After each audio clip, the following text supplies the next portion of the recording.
Alright guys, welcome back to another episode of Assemble. My name is High Ruler, and today we have another War Table Weekly blog coming at you guys.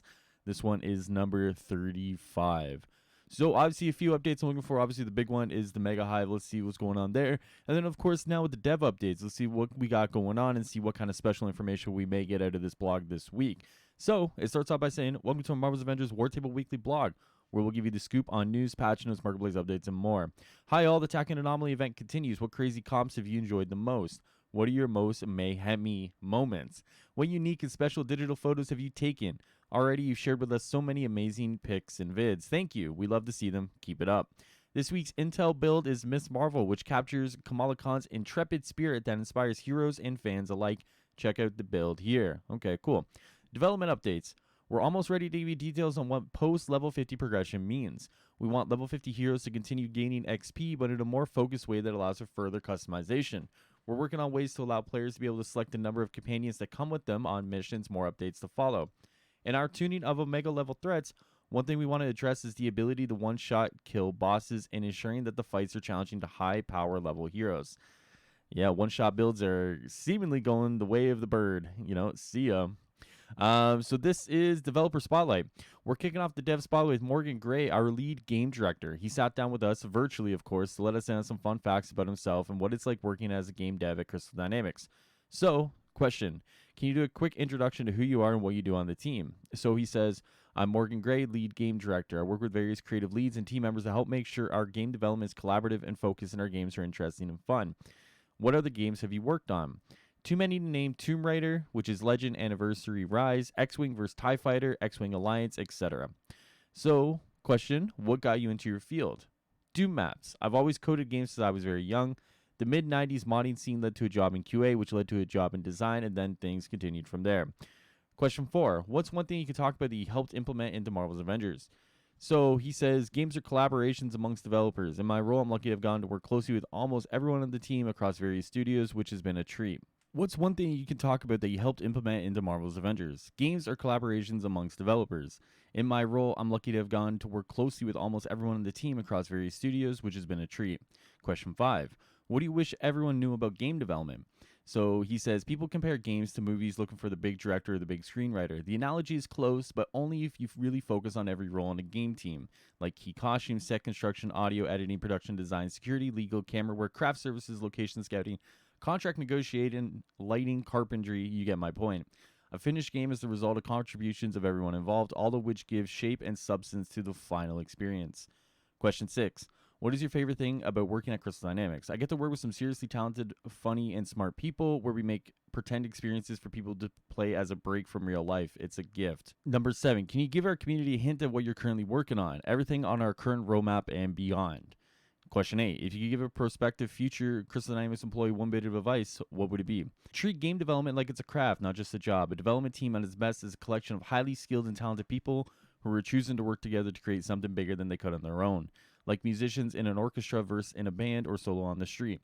They all make music, but the scale of the team allows for different creation. Folks coming to Crystal should be craftspeople and tend to bring their ever-evolving talents to bear to the greater team, to make something together beyond anything we could make by ourselves. Question 9. Who are your heroes? Such a broad question. Is this in real life or fictional? I'll set aside real life aside for a moment, although that is where true heroism can be found and is needed. Fictionally, it is Sherlock Holmes, Optimus Prime, and Steve Rogers. Question 10. What are the characteristics / qualifications you look for in teammates or if you're a hiring manager? Introspection, candor, and talent. Question 11. Anything you want to say to our community? I appreciate the focus and scrutiny on our game from everyone playing. I spend a lot of time in the Reddit and Discord making sure I know what people are seeing and saying, and we'll try to make sure that we double down on things people enjoy and improve the things that people think are trash. Alright guys, marketplace update. The spring sale continues. The sale brings 35% off many outfits and daily discounts on select items. If you've been waiting on a cosmetic, now is the time to purchase. Turn down the lights and watch the neon glow because the second batch of Monotonic outfits have arrived. This week brings the Monotonic outfits for Clint Barton, Thor, Hulk, and Black Widow. The Monotonic outfits are a full set for all currently released heroes, so if you want a full matching ensemble, make sure to pick them all up. Well, that's a nice picture of Hawkeye there. Ooh, okay. All right. Nice. The next installment of the Temporal Assault animated 8-play set is also here. This week features those for Captain America, Iron Man, Miss Marvel, and Kate Bishop. All right, guys, if you want these, they're now in the marketplace. I might pick up the cap one personally. I might not. I really gotta think on it, to be honest with you. All right, attention, Black Widow fans. Add her Outrider outfit to your collection and take on the bad guys in a classy, casual style. With a leather jacket and slick shades, the smart aviator-inspired look will have you fashionably battle-ready. So we'll open this up. There it is. Not the greatest outfit, to be honest with you. Like I said, not something I'm going to pick up. I don't know why it doesn't have the glasses. Like, it had the glasses when Andy showed it. I don't know why it doesn't have the glasses here. So, moving on, I guess, at this point. So, we heard you like takedowns. So, we added 2 new ones new this week. Captain America's Let's Take This to the Ring and Hulk's A Kick for Good Measure. So, 2 new takedowns in the marketplace, guys. Oh, thank you, Crystal Dynamics.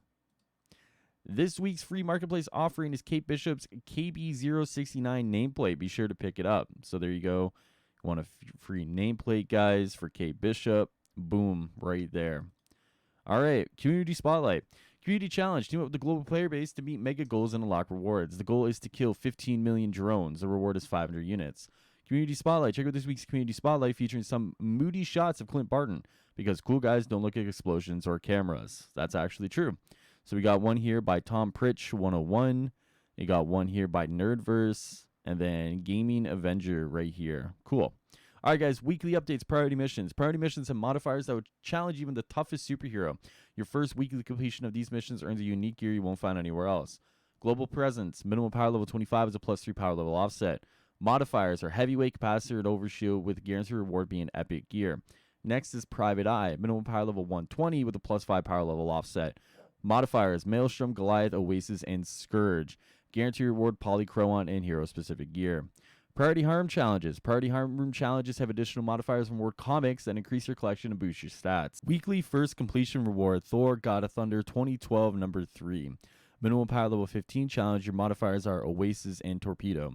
Minimum power level 100 challenge, +5 power level offset. Modifiers, Pressure, Torpedo, and Collider. So there we go. Mega Hive, guys. Mega Hives are temporarily disabled until we fix a few bugs, including one that is preventing progression. We hope to have them back up very soon. Until then, the weekly priority mission will temporarily drop gear you would normally find in a Mega Hive as an alternative. We'll let you know once we re-enable Mega Hives. So there you go, guys. There it is for your weekly blog. Let me know what you guys think. Did you enjoy this developer spotlight?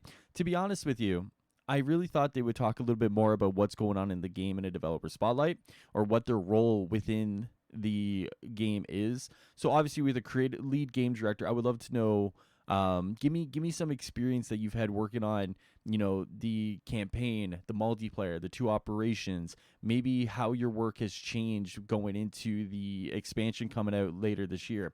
Give me some real world experience that you're going through on a day-to-day basis working on Avengers. Stuff like that is good. I obviously love, you know, learning more about the team, but why don't we take this and shape it into kind of what are some informations and some stuff that you're working on now within the game that could be excited for? What are some of the challenges that you've encountered working on the game? What are some of the highs working on the game? You know, stuff like that I think is a good way to implement and open up kind of like the curtain behind this game and to really understand and get to know some of the people that are really pushing this game forward. So for me, it was good, but I would like to see some tweaks here and there about kind of the focus of it. But I mean, this is the first one, so I mean, it can only go up from here, hopefully.